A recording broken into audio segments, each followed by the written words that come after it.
Le prince Philippe est mort le 9 avril 2021 à l'âge de 99 ans, au château de Windsor. Le mari de la reine Elisabeth II s'est éteint paisiblement dans la matinée. Il est mort sans que sa femme soit à ses côtés, car elle n'était pas encore réveillée. Jeudi 8 septembre, la reine Elisabeth II est morte à l'âge de 96 ans. Une terrible perte pour la famille royale, qui avait déjà dû faire face à la mort de son mari, le prince Philippe, un an plus tôt. En effet, l'homme de 99 ans s'était éteint paisiblement au château de Windsor, le 9 avril 2021.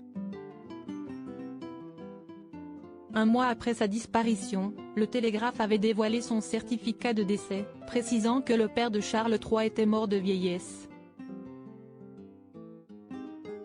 Une disparition douloureuse pour la reine Elisabeth II, qui avait pu compter sur son mari pendant toute la durée de son règne pour l'épauler. Et si la monarque britannique ne s'était pas exprimée tout de suite, Sophie de Wessex avait expliqué que son beau-père avait été pris par la main, puis il était parti. La reine Elisabeth II dormait au moment de la mort de son mari un an après la mort du duc d'Édimbourg, l'experte royale Ingrid Seward avait dévoilé ces derniers instants. Elle avait ainsi rapporté, le matin du 9 avril 2021, le prince Philippe était aidé dans sa salle de bain lorsqu'il s'est plaint de ne pas sentir bien.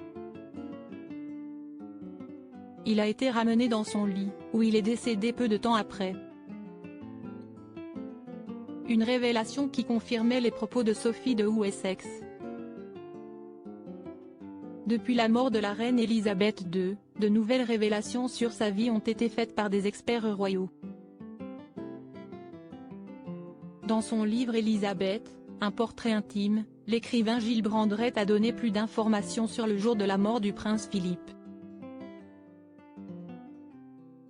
Il a expliqué que la souveraine n'était pas à ses côtés à ce moment-là. En effet, selon lui, Elisabeth II avait accompagné son mari lors de ces derniers jours, mais n'était pas là quand Philippe est mort. Il a rapporté que la mort est survenue si rapidement que ses assistants n'ont pas pu la réveiller à temps.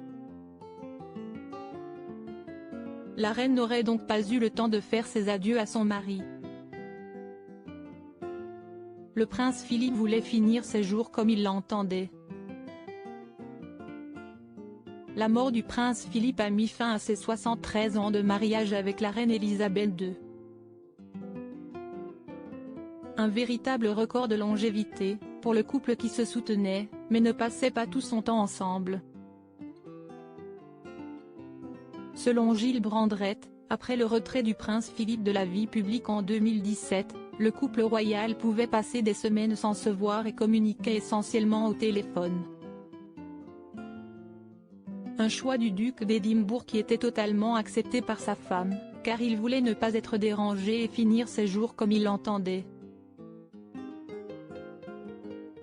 Finalement, la pandémie de Covid-19 et l'hospitalisation du grand-père du prince William avaient rapproché le couple qui s'était isolé ensemble. Elisabeth II avait ensuite tenu à rester aux côtés du prince Philippe au cours de la dernière semaine de sa vie, alors que sa santé se détériorait peu à peu.